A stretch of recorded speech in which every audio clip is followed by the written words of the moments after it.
Hello friends, आज मैं आपको एक्सरसाइज 9.1 समझाऊंगी।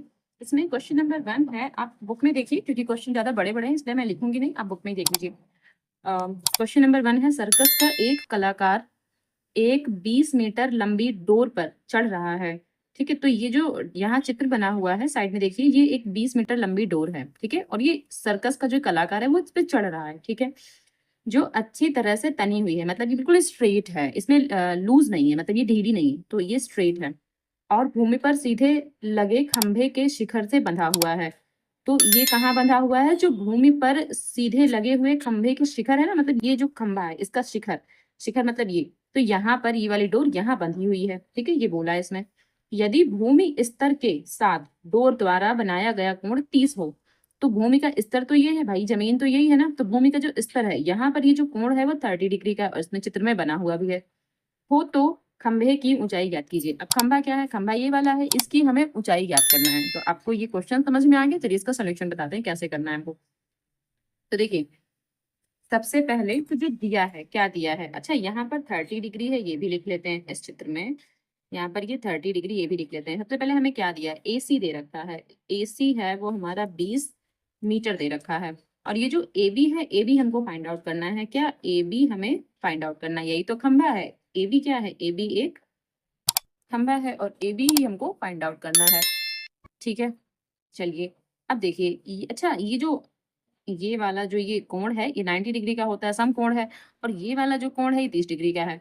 तो जब हमें ये वाला 30 डिग्री का एंगल पता है, तो इसके जस्ट सामने की भुजा, इसको फिर हम लंब कहेंगे, इसको लंब कहेंगे ना, और इसको आधार कहेंगे। तो हमें एक वैल्यू पता है, हमें क्या निकालना है? लंब। इसका मतलब लंब बटे कर्ण। ठीक है, लंब बटे कर्ण, ये किसकी वैल्यू होती है? ये साइन की वैल्यू होती है।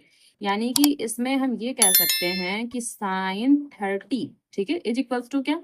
लंब बटे कर्ण। ये कह सकते हैं एल अपॉन के, भाई साइन 30 या साइन थीटा, तो साइन, तो अगर हम इसको साइन लेते हैं तो फिर साइन के लिए ये वाला लंब हो जाएगा और ये वाला कर्ण, और हमें इसकी वैल्यू निकालनी है, ये पहले से पता है, इस वजह से हम इन दोनों को लेंगे। ठीक है, इसको नहीं लेंगे, इन दोनों को ले रहे हैं। क्यों ले रहे हैं?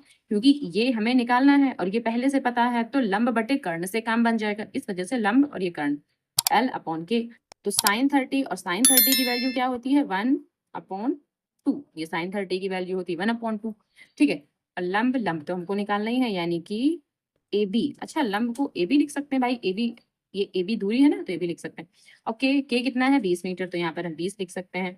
अब जो ये 20 है, ये यहाँ मल्टीप्लाई कर जाएगा यहाँ पे 1 के साथ, तो यानी कि 20 की 1 से मल्टीप्लाई तो 20 आ जाएगा, बटे में 2 इज इक्वल्स टू क्या? A B. ये कट कर देंगे तो कितना आ जाएगा? 10। यानी कि हम ये कह सकते हैं कि जो ये ए बी जो हमारा खंबा है वो कितना है? 10 मीटर का। तो A B is equals to 10 metre, तो ये खंबा है।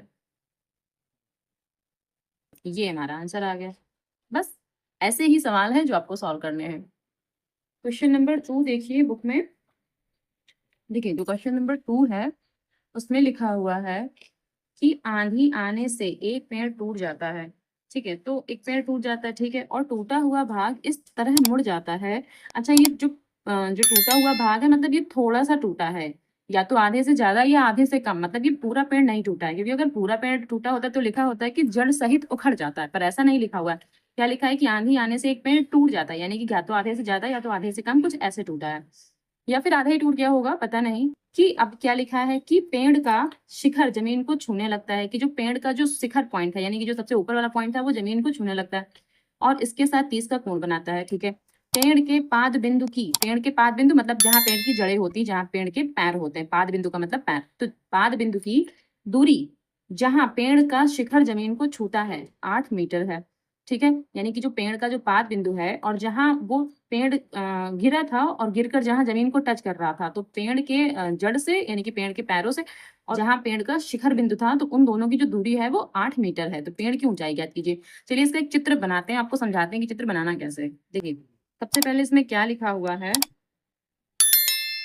चित्र बनाते हैं यहाँ पर। ठीक है, सबसे पहले लिखा था कि आंधी आने से एक पेड़ टूट जाता है। तो इसका मतलब क्या है कि कोई पेड़ हम मान लेते हैं, सपोज कि ये हमने एक पेड़ ऐसे मान लिया, ये पेड़ है। ठीक है, सपोज ये हमने एक पेड़ मान लिया, तो इसको कोई नाम दे देते हैं, सपोज ए बी। ये एक पेड़ था ए बी, तो आंधी आने से टूट जाता है, और टूटा हुआ भाग मान लीजिए इतना टूट गया। ठीक है, हमने इतना मान लिया टूट गया।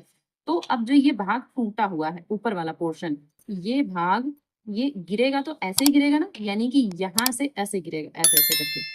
ठीक है, जो ये वाला भाग है, जो ये टूट गया, टूट के यहाँ लग जाएगा जमीन में ऐसे करके। ठीक है, फिर बोला है कि इस पेड़ का शिखर जमीन को छूने लगता है, यानी कि जो ये शिखर है वो ये जमीन को छू रहा है, ये वाला जो शिखर है जमीन को छू रहा है, टच कर रहा है, इसके साथ इसका कोण बनाता है, तो ये 30 डिग्री का एंगल यहाँ पे बनेगा ऐसे। ठीक है, 30 डिग्री का एंगल यहाँ पे बनेगा। फिर बोला है पेड़ के पाद बिंदु की, तो पेड़ के पाद बिंदु, भाई पेड़ का पैर तो ये है, तो पेड़ के पाद बिंदु की दूरी जहां पेड़ का शिखर ये है, जमीन को छूता है, वहां 8 मीटर है। ये वाली दूरी जो हमारी इतनी है, ये क्या है, ये 8 मीटर है। ठीक है, इतनी दूरी ये 8 मीटर है। पेड़ की ऊंचाई ज्ञात कीजिए। अच्छा, पेड़ तो इतना ऊंचा है, तो हमें इस पूरे की ऊंचाई ज्ञात करना है। तो इस पूरे की ऊंचाई ज्ञात करने का मतलब क्या है, एक तो हमें पहले इतनी ऊंचाई ज्ञात करना है, इतनी, सिर्फ इतनी। ठीक है, और फिर हमें ये वाली ऊंचाई भी ज्ञात करना है। तो ये वाली ऊंचाई कैसे ज्ञात करेंगे, यानी कि ये वाली ऊंचाई, भाई ये यही चीज तो है, यही तो गिर के यहाँ लगा था, इसका मतलब इसको भी हमें ज्ञात करना है। तो इसको भी हम कोई नाम दे देते हैं, चलिए के कर्ण है, फिलहाल इसको के मान लेते हैं, और ये वाला लंब रहेगा, क्योंकि अगर 30 डिग्री है तो उसके सामने की भुजा ये लंब, तो ये लंब और ये आधार हो जाएगा। अच्छा, हमें ये एल ज्ञात करना है और हमें ये के ज्ञात करना है, हमें आधार दिया हुआ है। अब एल अपॉन के कौन सा फार्मूला होता है, टैन का फार्मूला होता है, तो एक तो हम एल अपॉन ए से टैन का फार्मूला लगा लेंगे, दूसरा अब एल अपॉन के से साइन का फार्मूला लगा सकते हैं, या फिर ए अपॉन के से कॉस का फार्मूला लगा सकते हैं, तो इसमें कोई भी एक फार्मूला लगा देंगे। चलिए ठीक है, तो फिर अब जब पेड़ की जब हम ऊंचाई निकालेंगे तो इन दोनों को जोड़ देंगे, कहने का मतलब है इसको और इसको जोड़ देंगे, तब तो भाई पेड़ की ऊंचाई निकलेगी। चलिए इसको सॉल्व करते हैं। देखिए, सबसे पहले तो हम क्या क्या दिया हुआ है वो लिखेंगे इसमें। तो हमें क्या क्या दिया हुआ है, क्वेश्चन नंबर ये हमारा 2 है, तो इसमें क्या क्या दिया हुआ है हमें। अच्छा, इसको कोई नाम दे देते हैं, ए बी तो इसको नाम दिया था, फिर इसको ए बी यहाँ सी ले लेते हैं और यहाँ डी ले लेते हैं। ठीक है, तो हमें एक तो पता है इस ट्राइंगल में कि ए बी एक पेड़ है, कि ए बी एक पेड़ है। ठीक है, और क्या पता है, वो डी पॉइंट से टूट जाता है तथा डी बिंदु से टूट जाता है। थोड़ी सी आप लैंग्वेज लिख देंगे ना अगर सवाल में, तो सवाल थोड़ा सा देखने में और अच्छा लगता है। ठीक है, तो आप थोड़ी सी लैंग्वेज लिख दीजिए। अब देखिए क्या, अब जैसे उसमें हमने ये लिख दिया है कि डी बिंदु से टूट जाता है, फिर यहाँ सी पॉइंट पर जमीन को छू रहा है तथा सी बिंदु पर जमीन को छू रहा है। ठीक है, ये लिख दिया हमने। अच्छा, अब देखिए यहाँ पर सी बी हमको पता है, तो लिख लेते हैं कि जो सी बी है, सी बी कितना है, 8 मीटर हमको दे रखा है। और डी बी हमने एल माना है, हमें ज्ञात करना है। सी डी वो भी ज्ञात करना है, क्योंकि भाई जो सी डी और डी बी इनको जोड़ेंगे तभी तो ये पूरा ए बी निकल के आएगा, जो ए बी एक पेड़ है। चलिए सबसे पहले ट्राइंगल, किस ट्राइंगल की बात कर रहे हैं, इसी ट्राइंगल की बात कर रहे हैं। तो ट्राइंगल कौन सा, बी डी सी, तो बी डी सी में, बी डी सी में क्या, tan 30, क्योंकि 30 डिग्री तो tan 30 से निकालेंगे। तो tan 30 क्या होता है, लंब बटे आधार होता है, एल अपॉन ए। ठीक है, तो लंब ही रहेगा, लेकिन ए 8 हमको पता है, तो ये, अच्छा लंब के लिए हम डी भी लिख सकते हैं, तो लिख लेते हैं इसमें डी बी बटे 8। और tan 30 की वैल्यू क्या होती है, 1/√3, ये tan 30 की वैल्यू होती है। आप चार्ट में सारी वैल्यू याद कर लीजिए, क्योंकि अगर आप वैल्यूज याद नहीं करेंगे तो फिर आपको ये सवाल थोड़े से दिक्कत करेंगे, तो आप वैल्यूज याद करके रखिए। अब यहाँ पर जो ये 8 है, 8 यहाँ मल्टीप्लाई कर जाएगा, तो 8 की जब 1 से गुणा करेंगे तो 8/√3, और ये क्या हो गया, डी बी। तो फिलहाल इसको हम इतना ही मानते हैं, ये इक्वेशन नंबर इसको 1 डाल देते हैं यहाँ पे। ठीक है, पुनः अब दोबारा किस चित्र, फिर से इसी वाले ही चित्र में हमको लेना है, तो ट्राइंगल बी डी सी में। अब तो एक तो हमने ये निकाल लिया, अब हमको ये निकालना है के वाला मान, तो के बटे ए, अच्छा या फिर ए बटे के, क्योंकि के बटे ए तो सेक्का हो जाएगा, तो ए बटे के हम ले लेते हैं कॉस से, तो कॉस 30 डिग्री। कॉस 30 डिग्री से क्या निकाल लेंगे, ए बटे के, आधार बटे कर्ण, भाई यही तो हमने लिखा है, तो आपको ट्रिग्नोमेट्रिक रेशियो की ए बटे के होता है, तो ए का मान यहाँ पर फिर से 8 रख देंगे, और के का मान क्या रखेंगे, भाई के का मान तो निकालना है, यानी कि सी डी। देखिए के का मान इसमें क्या, सी डी, तो सी डी तो हमको निकालना है, तो यहाँ पर क्या लिखेंगे, सी डी लिख देंगे। कॉस 30 की वैल्यू क्या होती है, √3/2, ये क्या होती है, कॉस 30 की वैल्यू होती है, इज इक्वल्स टू 8/सी डी। अच्छा, सी डी की वैल्यू निकालनी, तो सी डी को यहाँ ले जाते हैं, 2 को यहाँ ले जाते हैं, और 3 ये बटे में आ जाएगा। ठीक है, सी डी यहाँ ले जाते हैं। तो √3 CD और 2 कहाँ, 2 इसके पास चला आएगा, यानी कि 16 हो गया। तो फिर CD की वैल्यू क्या आ जाएगी, 16, और ये √3 कहाँ आ जाएगा, बटे में आ जाएगा। ठीक है, ये हमारी इक्वेशन नंबर 2 हो जाएगी।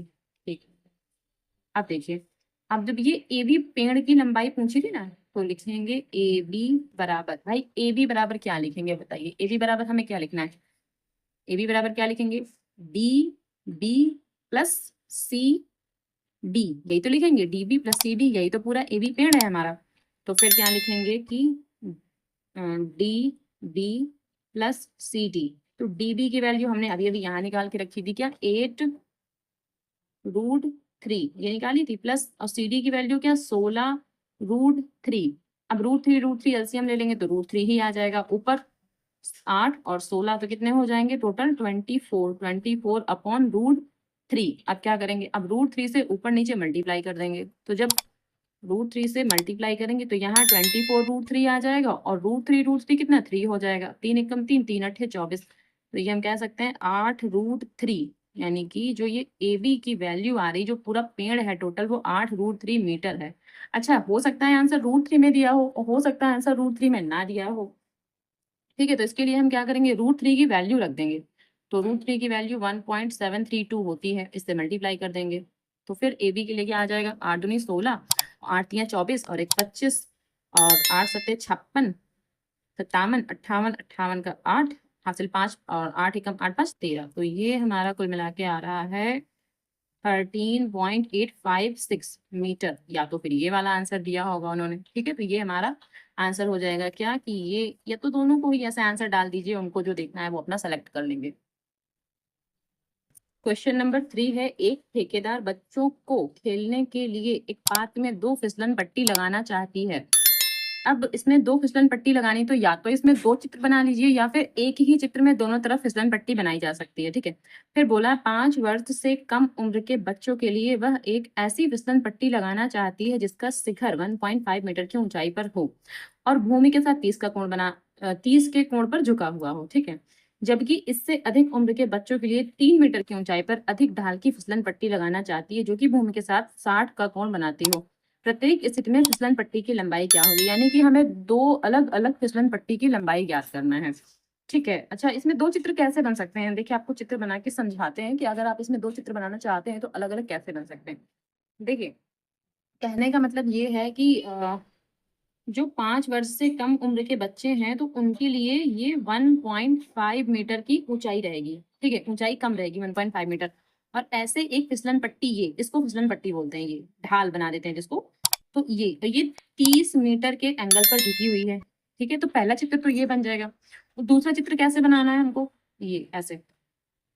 तो ये रहेगा हमारा 3 मीटर, क्योंकि जो 5 वर्ष से अधिक उम्र के बच्चे ना, उनके लिए ये इस तरह बनाना है, और ये यहाँ पर। ठीक है, और ये वाला जो है, ये 60 के एंगल पर झुका हुआ है। तो ये जो 5 वर्ष से कम उम्र के बच्चे ना, ये उनके लिए है। अच्छा, ये चित्र ना एक में ही एडजस्ट करके बना सकते थे। ठीक है, वो भी हम आपको समझा देते हैं। यहाँ देखिए कैसे बनाना था, जो एक में एडजस्ट करके बना सकते थे चित्र।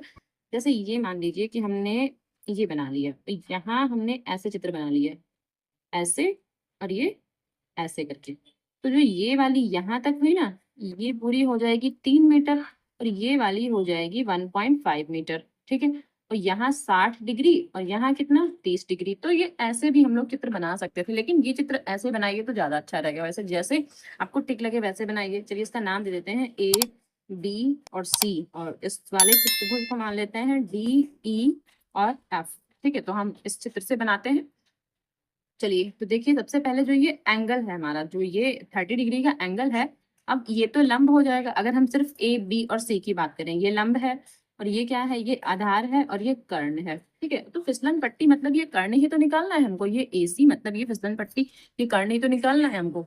ठीक है, तो यहाँ क्या लिखेंगे कि ट्राइंगल, किस ट्राइंगल की बात कर रहे हैं, ए बी सी की। तो ट्राइंगल ए बी सी में, एबीसी में, अच्छा, हमको क्या क्या दिया हुआ है, एक तो ये ए बी हमको पता है कि ए बी बराबर 1.5 मीटर, ये हमको पता है। और एक ये एंगल पता है ए सी बी, तो ये भी लिख सकते हैं, थोड़ा सा कुछ लैंग्वेज लिख देते हैं तो क्वेश्चन थोड़ा सा आंसर थोड़ा सा ठीक अच्छा हो जाता है। तो थोड़ी सी लैंग्वेज देखिए क्या कि ए बी जो है हमने 1.5 मीटर लिख दिया और ए सी बी क्या लिख दिया है 30 डिग्री का एंगल। अच्छा ए सी बी में अच्छा इसमें कौन सा फार्मूला लगाएंगे, ये लंब है और ये कर्ण है, तो लंब बटे कर्ण, ये साइन वाला फार्मूला लगता है इसमें, तो बस हम लोग साइन फार्मूले से जाएंगे। क्या साइन 30, और साइन 30 बराबर क्या होता है लंब बटे कर्ण। अच्छा लंब कितना है 1.5 है और कर्ण कर्ण को ही तो फिसलन पट्टी माना गया यानी कि AC, तो यहाँ पर हम AC लिख देंगे। और साइन 30 की वैल्यू क्या होती है 1/2, 1/2 यहाँ 1.5 यहाँ AC। अब AC की गुणा इधर हो जाएगी और ये 2 की गुणा यहाँ हो जाएगी, भाई तिर्यक गुणा होती है ना, कैसे गुणा कर देंगे, तो AC का 1 से करेंगे AC और 1.5 की जब 2 से करेंगे तो 3.0 आ जाएगा। तो यानी AC बराबर क्या 3, केवल 3 भी लिख सकते हैं 3 मीटर। तो जो बच्चों वाली फिसलन पट्टी थी वो 3 मीटर है, ठीक है, जो बच्चों वाली फिसलन पट्टी थी उसकी लंबाई क्या है 3 मीटर है। तो ये लिख भी सकते हैं यहाँ पर कि बच्चों के लिए फिसलन पट्टी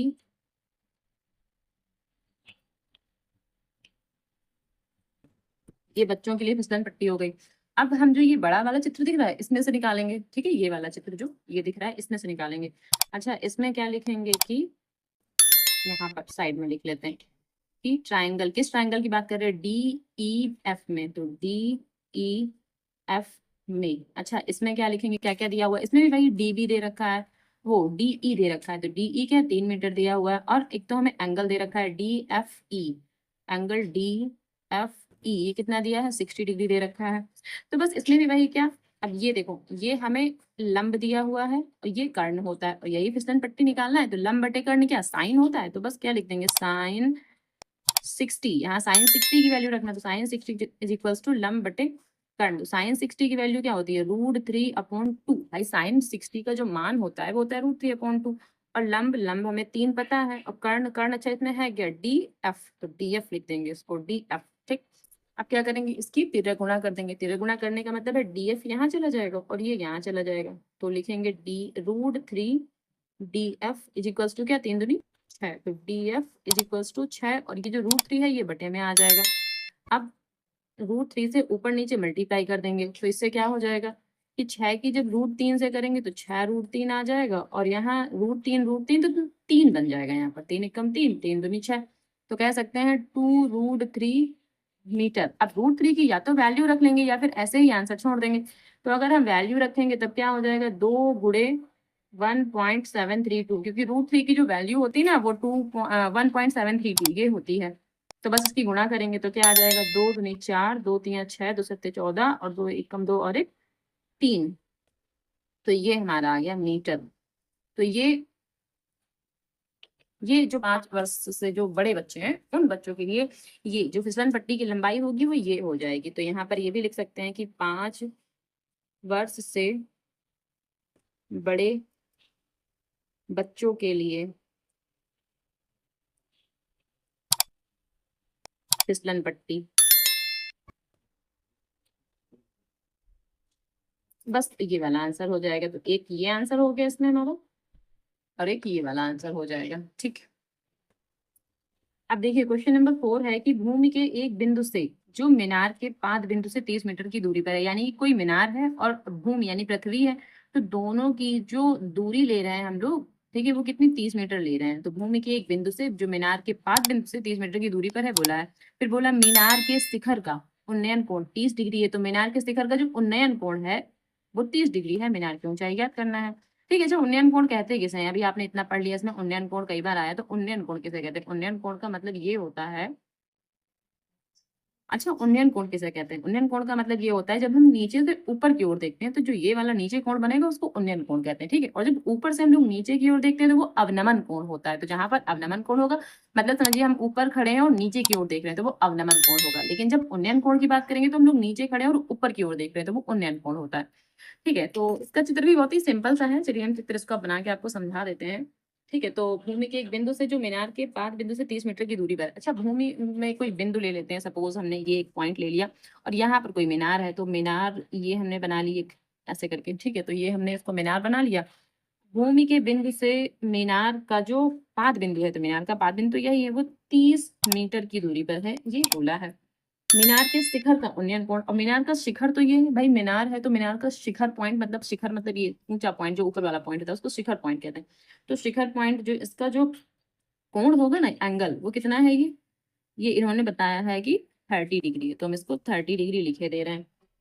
फिर बोला है कि मीनार की ऊंचाई ज्ञात कीजिए। Very simple question.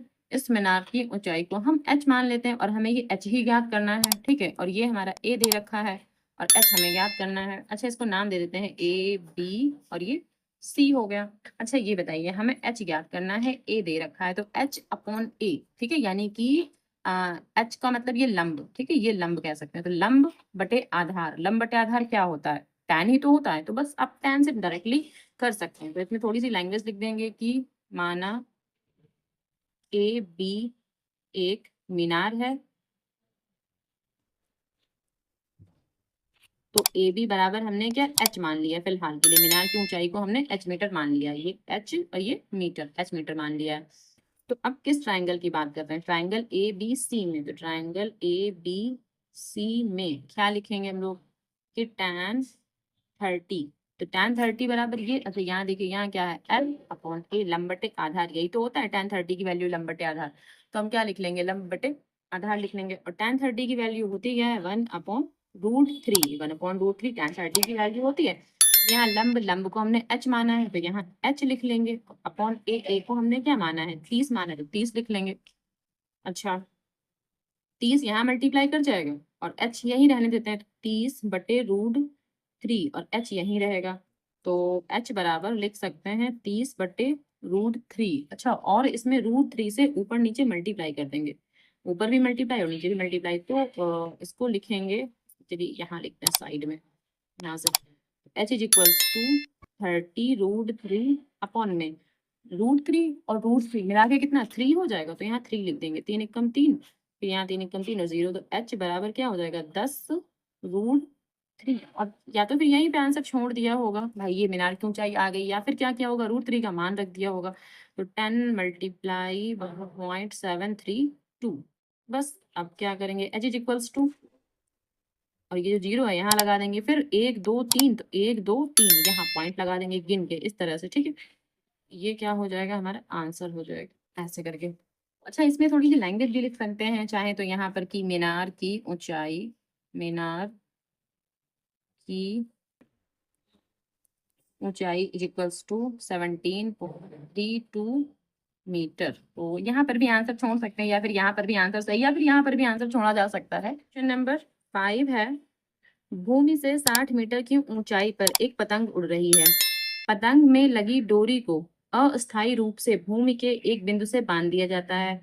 भूमि के साथ डोरी का जो झुकाव है वो 60 डिग्री है, यह मानकर कि डोरी में कोई ढील नहीं है, यानी कि बिल्कुल स्ट्रेट है। तो डोरी की लंबाई ज्ञात करना है। डोरी की लंबाई ज्ञात करने का मतलब है जो ये तिरछी लंबाई होती है ना कर्ण, वही हमको ज्ञात करना है, ठीक है। तो बस चलिए इसका पहले चित्र ही बना लेते हैं। क्या कि भूमि से 60 मीटर की ऊंचाई पर एक पतंग उड़ रही है, यानी कि जो भूमि से 60 मीटर की ऊंचाई का मतलब यहाँ से ऐसे जो सीधी ऊंचाई है ना वो 60 मीटर की ऊंचाई है, बोला ना भूमि से 60 मीटर की ऊंचाई। बस तो पहले चित्र ही बनाते हैं, चलिए। तो सबसे पहले ये मान लेते हैं इसको भूमि है यहाँ पर, और ये 60 मीटर की ऊंचाई, इतना मान लेते हैं कि यहाँ ये 60 मीटर की ऊंचाई है और यहाँ कोई ये पतंग ऐसे उड़ रही है, सपोज ऐसे करके, ठीक है। पतंग अच्छी तो नहीं है, ठीक है। तो 60 मीटर की ऊंचाई पर ये पतंग उड़ रही है। पतंग में लगी डोरी को अस्थायी रूप से भूमि के एक बिंदु से बांध दिया जाता है। अच्छा ये एक बिंदु से बांधा जाता है, भूमि के एक बिंदु से, तो भूमि कहीं यहाँ पर है और देखिए भूमि इसके बराबर से ही तो होगी, तो भूमि से इसको ऐसे करके बांध दिया जाता है, ठीक है। यहाँ से कहीं बांध दिया गया और बिल्कुल ये स्ट्रेट बांधी गई, मतलब इसमें ढील नहीं है, लूज नहीं है, ये कह सकते हैं। तो और जो भूमि के साथ इसका झुकाव है वो 60 डिग्री एंगल पर ये झुका हुआ है, ये भी बताया गया है। यह मानकर कि डोरी में कोई ढील नहीं है, डोरी की लंबाई ज्ञात कीजिए। तो इस डोरी की लंबाई हमको ज्ञात करना है। तो वेरी सिंपल है भाई, ये देखिए ये क्या एल है, ये आधार होता है और ये क्या कर्ण होता है। तो लंब बटे कर्ण, हमको कर्ण ही ज्ञात करना है, तो सीधी सी बात है लंब बटे कर्ण से निकालेंगे। तो लंब बटे कर्ण क्या होता है साइन, भाई साइन का ही तो मान होता है लंब बटे कर्ण। तो साइन 60 की वैल्यू क्या हो जाएगी 60 बटे, और इसका कोई नाम दे देते चलिए ए बी सी। तो साइन 60 बराबर 60 बटे ए सी, यही तो लिखेंगे। तो बस अब इसको चलिए सॉल्व करते हैं। तो कैसे लिखेंगे कि माना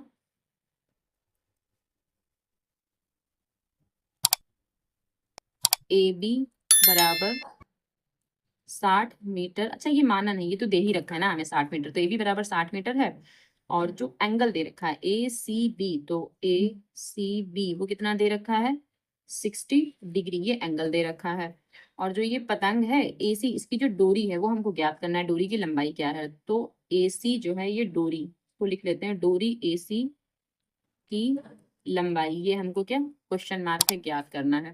तो बस अब किस ट्रायंगल की बात करें, ट्रायंगल ए बी सी, इसी में तो लेंगे, तो लिखेंगे ट्रायंगल ए बी सी में। तो ए बी सी में क्या ए बी बटे ए सी, ए बी बटे ए सी यानी कि लंब बटे कर्ण, और ये क्या होता है साइन 60। तो साइन 60 इज इक्वल्स टू क्या होगा लंब बटे कर्ण, तो एल अपॉन के। और साइन 60 की वैल्यू होती है √3/2 is equals to L upon K. तो एल का मतलब है 60 और अपॉन के, तो के ही लिखा रहेगा। अच्छा तो अब जो ये के है ना, के यहाँ चला जाएगा और ये यहाँ तिरछी मल्टीप्लाई होगी ना, तिर्यक मल्टीप्लाई, तो यहाँ तो ये के √3 हो गया, और जो ये 2 है ये 60 के साथ तो 120 हो जाएगा यहाँ पर, ये हो गई मल्टीप्लाई।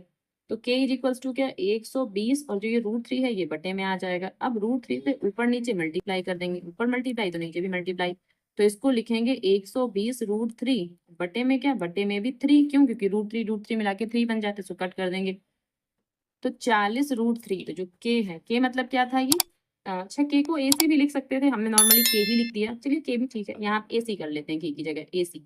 और ये क्या था हमारा 40 √3, तो हम क्या लिख देंगे इसका आंसर साइड में, यहाँ आंसर लिख देते हैं साइड में क्या, कि जो ये पतंग की डोरी की लंबाई बराबर कितना 40 √3, और ये हमारा इसका फाइनल आंसर हो जाएगा। ठीक है, चलिए √3 का मान नहीं रखते हैं, शायद बुक में ऐसे ही आंसर दे रखे हैं कि √3 की वैल्यूज नहीं पुट की गई हैं, तो फिर ये आंसर हो गया इसका। क्वेश्चन नंबर 6 है 1.5 मीटर लंबा एक लड़का 30 मीटर ऊंचे भवन से कुछ दूरी पर खड़ा है। जब वह ऊंचे भवन की ओर जाता है तब उसकी आंख से भवन के शिखर का उन्नयन कोण 30 से 60 हो जाता है। बताइए कि वह भवन की ओर कितनी दूरी तक चलकर गया। मतलब जब वह 30 से 60 के कोण पर गया था तो जो बीच की दूरी थी हमको वो निकालना था। चलिए चित्र बनाकर इसको आपको समझाते हैं कि इसको कैसे चित्र बनाना है। पहले तो आप ये देखिए इसका चित्र कैसे बनाना है। चलिए देखिए आपको चित्र भी समझाते जाते हैं, क्वेश्चन को पढ़कर भी बताते जाते हैं कि इसका चित्र आपको कैसे बनाना है। ये देखिए, देखिए आपको क्वेश्चन पढ़कर समझा देंगे और चित्र भी बनाएंगे कि कैसे चित्र बनाना होता है।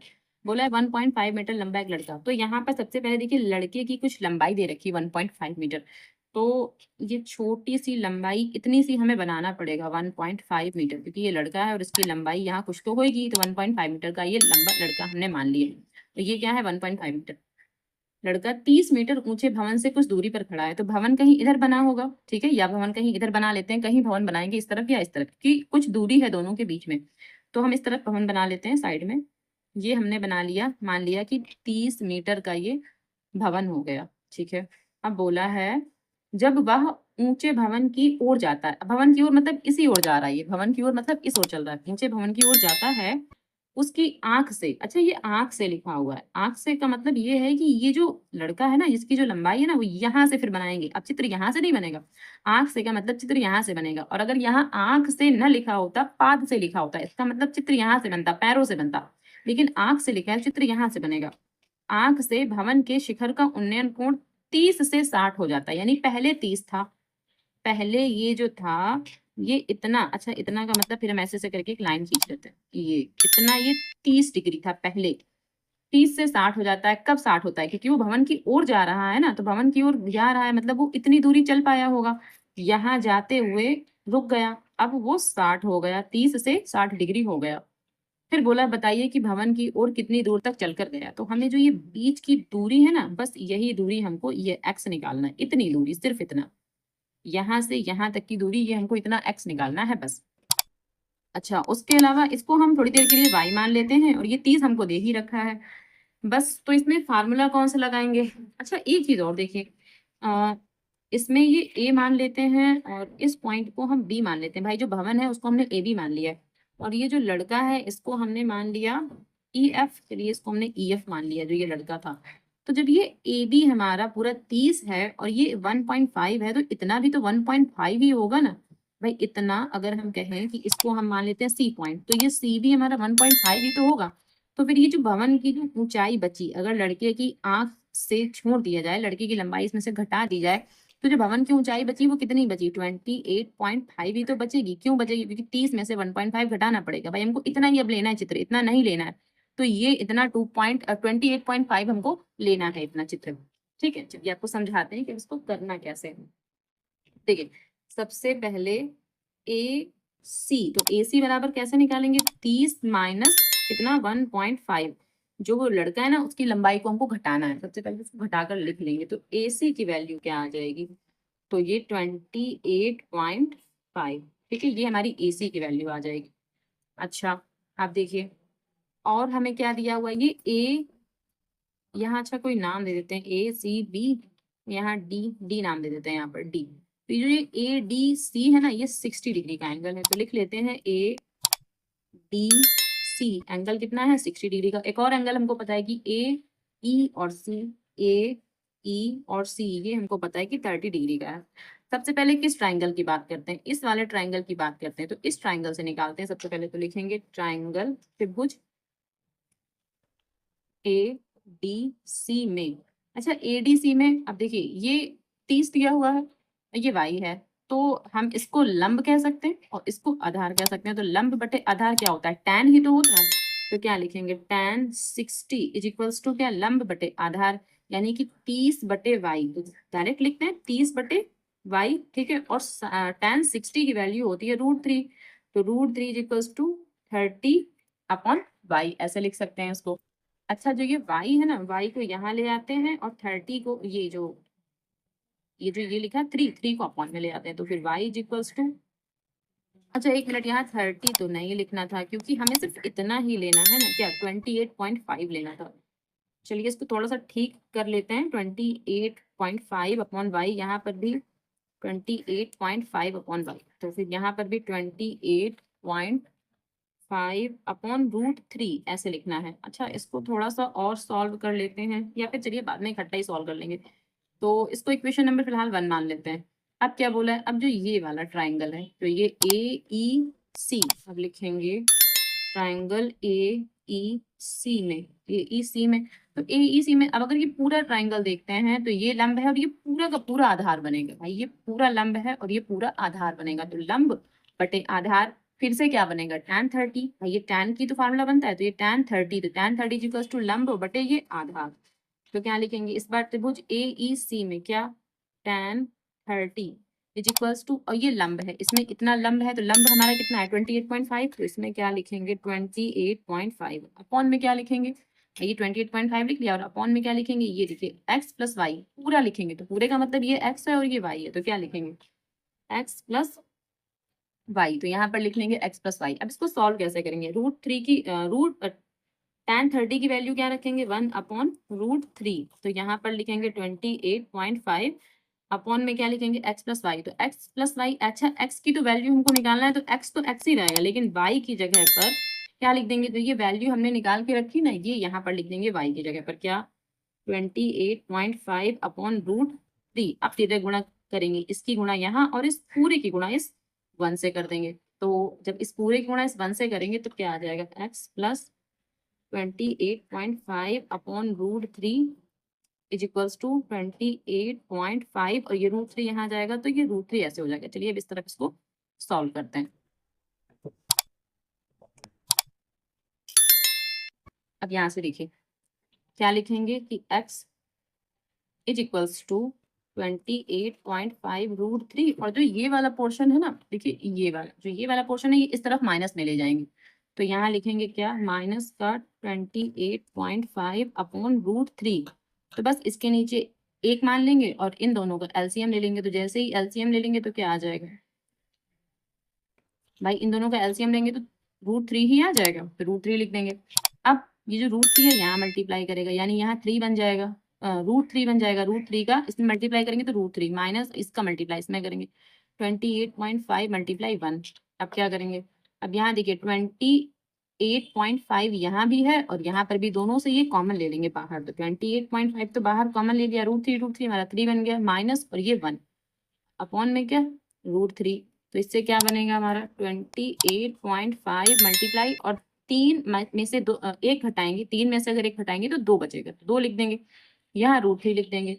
अब 28.5 या इसकी गुणा ही कर लेते हैं 2 से, 2 पंचे 10, 10 का 0 और 2 अट्ठी 16, 1 17, इसको कट करके यहाँ लिखते हैं, 2 पंचे 10, 2 अट्ठी 16 और 1 17, 2 दूनी 4 और 1 5, 57, और ये √3 आ गया। अब √3 से ऊपर नीचे मल्टीप्लाई कर लेते हैं ऐसे, तो 57 √3 और बटे में √3 3 हो गया, 3 से इसको कट करेंगे तो 3 1 जा 3 और 3 9 जा 27, तो हम कह सकते हैं 19 √3 मीटर। यानी कि जो बच्चा यहाँ से यहाँ तक चल के गया था ना, वो दूरी जो हमें बतानी थी x क्या थी, वो 19 √3 मीटर। तो दूरी x बराबर कितना, 19 √3 मीटर, और आंसर आपके सारे रूट में ही आ रहे हैं, ठीक है, तो आप इसको चेंज मत कीजिए।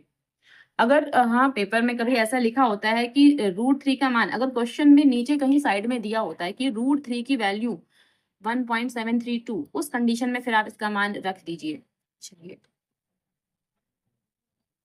क्वेश्चन नंबर 7 है, भूमि के एक बिंदु से 20 मीटर ऊंचे भवन के शिखर पर लगी एक संचार मीनार के तल और शिखर के उन्नयन कोण क्रमशः 45 और 60 है, तो मीनार की ऊंचाई ज्ञात कीजिए। अच्छा देखिए, इसमें बोला गया है कि भूमि के एक बिंदु से एक 20 मीटर ऊंचे भवन, तो यानी एक बिंदु यहाँ लेंगे और 20 मीटर ऊंचा भवन को इस तरफ ले लेंगे, ठीक है। फिर शिखर पर लगी, अब उस जो भवन है ना, भवन के शिखर पर, यानी कि ये तो भवन हो गया, भवन के बिल्कुल ऊपर एक मीनार लगी हुई, छोटी सी मीनार बना लेंगे। फिर बोला है कि मीनार के तल और शिखर के, तो तल मतलब जो ये मीनार होगी, मीनार का नीचे का पॉइंट और फिर ये ऊपर का पॉइंट, तो तल और शिखर के उन्नयन कोण क्रमशः 45 और 60 है, तो मीनार की ऊंचाई ज्ञात कीजिए। हमें उस मीनार की छोटी सी जो मीनार लगी होगी ना, उसकी ऊंचाई ज्ञात करना है। चलिए चित्र बना के समझाते हैं आपको कि कैसे करना है इसको।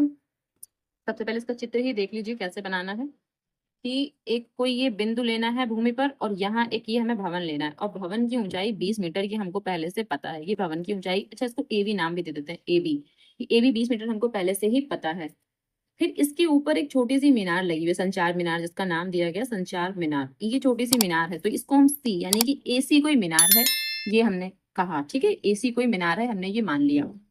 अब फिर बोला है कि मीनार के तल और शिखर के, तो पहले तल की बात की गई ना, तो तल और शिखर के उन्नयन कोण क्रमशः 45 और 60 है, तो पहले तल की बात की गई तो पहले 45, क्योंकि क्रमशः लिखा है तो जो पहले बोला गया वो पहले लिखेंगे, तो पहले 45 लेंगे। दोबारा क्या बोला 60, तो फिर दोबारा से हम इसको क्या ले लेंगे 60 ले लेंगे। 60 मतलब ये पूरा 60 कोण, ऐसे इतना कोण 45 और ये पूरा कोण इतना कितना 60 डिग्री, ऐसे।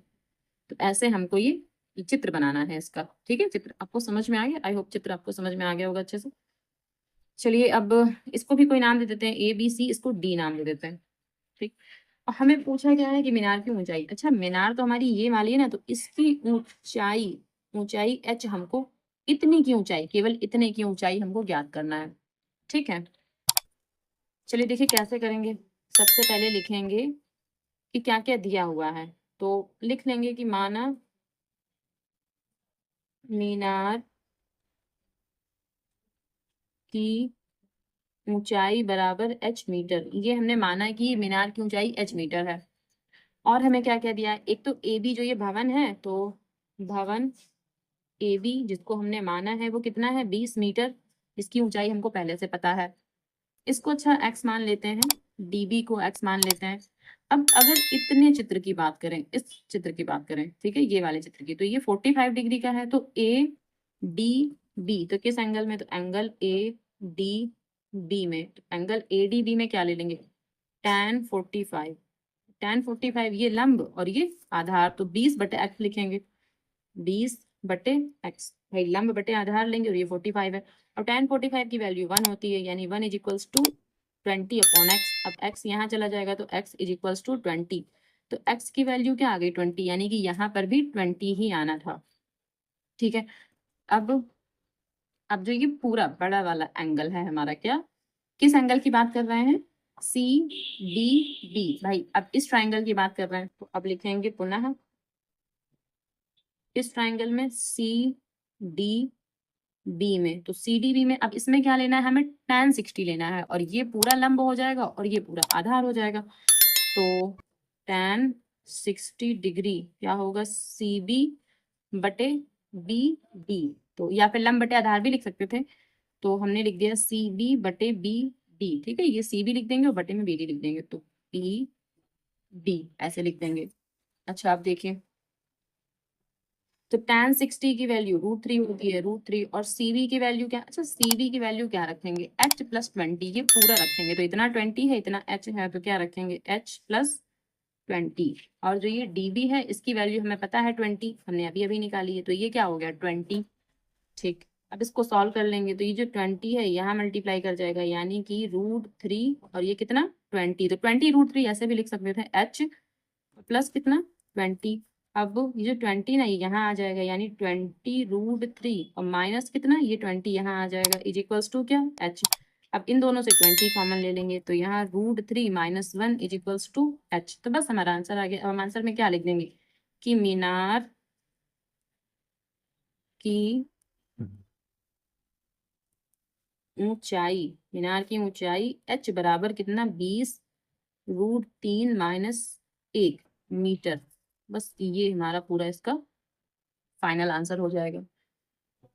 क्वेश्चन नंबर 8 है, एक पेडेस्टल के शिखर पर एक 1.56 मीटर ऊंची मूर्ति लगी। कोई पेडेस्टल है, पेडेस्टल का मतलब अब मुझे नहीं मालूम पेडेस्टल क्या होता है, लेकिन पेडेस्टल को एक हम छोटी सी लंबाई ले लेंगे।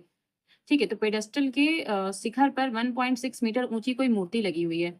तो जो ऊपर जो दे रखा है ना वो 1.6 मीटर दे रखा है पहले से ही। फिर भूमि के एक शिखर, भूमि के एक बिंदु से मूर्ति के शिखर का उन्नयन कोण, तो जो पृथ्वी का कोई पॉइंट होगा भूमि का, तो शिखर का जो उन्नयन कोण है, यानी कि जो मूर्ति के शिखर का उन्नयन कोण है वो 60 लेना है।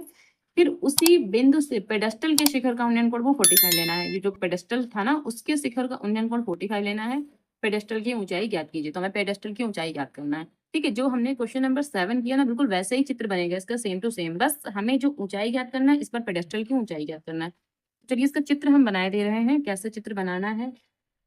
यहाँ पे इसका आंसर नंबर 8 डाल लेते हैं और इसका चित्र बनाते हैं यहाँ साइड में। ठीक है, इसका चित्र कैसे बनेगा, सबसे पहले जो पेडेस्टल बोला ना वो छोटा सा एक पेडेस्टल बना लेंगे। सपोज ये छोटा सा पेडेस्टल बना लिया हमने, और फिर बोला है कि पेडेस्टल के ऊपर एक 1.6 यानी कि छोटी सी कोई ये इतना यहाँ से 1.6 मीटर की एक मूर्ति लगी हुई है। तो पेडेस्टल को हमने ए बी मान लिया, और ये छोटी सी मूर्ति है इसको ए सी मान लिया, ये छोटी सी मूर्ति लगी हुई है। फिर बोला है कि भूमि के एक बिंदु से, तो भूमि का बिंदु कहीं यहाँ ले लिया, मूर्ति के शिखर का उन्नयन कोण, तो मूर्ति ये है, मूर्ति के जो शिखर का उन्नयन कोण, भाई मूर्ति ये है तो मूर्ति का शिखर तो यहाँ हुआ, तो उसका जो उन्नयन कोण है वो 60 डिग्री है। तो ये हमें 60 डिग्री दे रखा है, ये हमारा 60 डिग्री है। और बोला है कि उसी बिंदु से, यानी कि इसी बिंदु से पेडेस्टल, तो पेडेस्टल तो यहाँ तक था ना, ये पेडेस्टल था, तो पेडेस्टल के शिखर का उन्नयन कोण, पेडेस्टल का शिखर तो ये है, तो इसका जो उन्नयन कोण है ये कितना है, ये वाला 45 है। सेम वही क्वेश्चन जो पहले लगाया था, इसमें हमें क्या ये ज्ञात करना है। ये बोला है कि पेडेस्टल की ऊंचाई, तो इसको हम h मान लेते हैं, इस बार हमको ये ज्ञात करना है, और ये हमें पहले से दे रखा है। इसको फिर से वही x मान लेंगे। ठीक है, इस दूरी को x मान लेंगे। अच्छा इसको d नाम दे देते हैं। चलिए जो जो दिया है हम पहले वो लिखेंगे कि हमें क्या क्या दे रखा है। तो लिखेंगे कि जो मूर्ति है, मूर्ति की ऊंचाई बराबर 1.6 मीटर ये दे रखा है, और मानेंगे कि जो पेडेस्टल है, माना पेडेस्टल की ऊंचाई, तो उसको हम मान लेते हैं h मीटर, ये हमने पेडेस्टल की ऊंचाई h मीटर मान लिया है। और जो ये dv है, dv उसको हमने x मीटर मान लिया, ये भी सब मीटर नहीं होती है, इसको हमने x मीटर मान लिया। तो चलिए सबसे पहले किस ट्राइंगल की बात करते हैं, इस छोटे वाले ट्राइंगल में ले लेते हैं। ठीक है, तो लिखेंगे कि त्रिभुज ए डी बी में, ए डी बी में इसमें भी tan का ही लगेगा, तो छोटा वाला त्रिभुज है वो तो 45 है ना, इतना भाई बड़ा वाला त्रिभुज था ये पूरा था, छोटा वाला जो ट्राइंगल है वो 45 का है, तो क्या लिखेंगे tan 45 इज इक्वल्स टू क्या, ये ए बी अपॉन में डी डी, यानी कि h अपॉन एक्स, तो हम यहाँ सीधे h अपॉन एक्स लिख सकते हैं।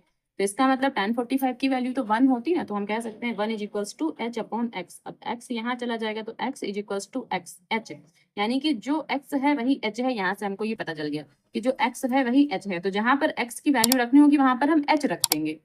ठीक, अब पुनः अब किस ट्राइंगल में ले रहे हैं, पुनः ट्राइंगल जो ये बड़ा वाला ट्राइंगल हमारा कौन सा, सी डी बी, पुनः ट्राइंगल सी डी बी में, सी डी बी में क्या लिखेंगे कि tan 60 degree is equals to क्या, अब इसमें पूरा लिखना है, कितना, ये पूरा लिखना है हमको, पूरे का मतलब 1.6 प्लस एच और अपॉन में क्या एक्स, तो क्या लिखेंगे 1.6 प्लस एच और अपॉन में क्या एक्स लिख देंगे।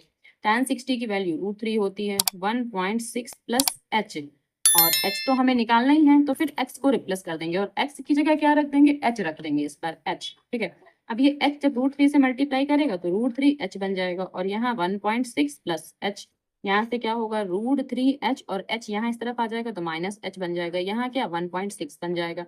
यहाँ से √3, यहाँ इन दोनों से हम h कॉमन ले लेते हैं, तो h कॉमन लिया, यहाँ बचा √3 और यहाँ -1 इज इक्वल्स टू 1.6। अब इसको चलिए इस तरफ कर लेते हैं, कैसे, h इज इक्वल्स टू 1.6, और जो ये पोर्शन लिखा है ना ये यहाँ अपॉन में आ जाएगा √3 - 1। अब कॉन्जुगेट से मल्टीप्लाई कर लेते हैं ऊपर नीचे, यानी कि यहाँ +1 तो फिर नीचे भी यहाँ √3 + 1 ऐसे लिख देंगे।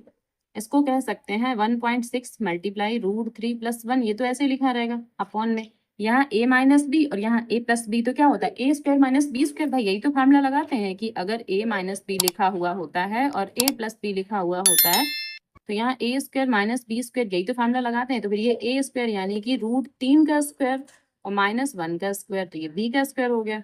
यहाँ से 1.6 मल्टीप्लाई √3 + 1, और यहाँ 3 का स्क्वायर 3 और -1 यानी कि 2 बन जाएगा। तो हम ये कह सकते हैं कि 1.6 √3 + 1 और अपॉन में कितना, 3 में से 1 गया तो 2 बचेगा, 2 1 कम 2, और यहाँ 0.8, तो हम ये कह सकते हैं 0.8 ब्रैकेट में √3 + 1।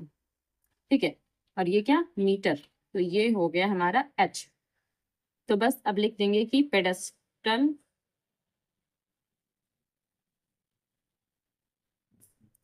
की ऊंचाई h बराबर 0.8 √3 + 1 मीटर, ये हमारा पूरा इसका फाइनल आंसर हो जाएगा।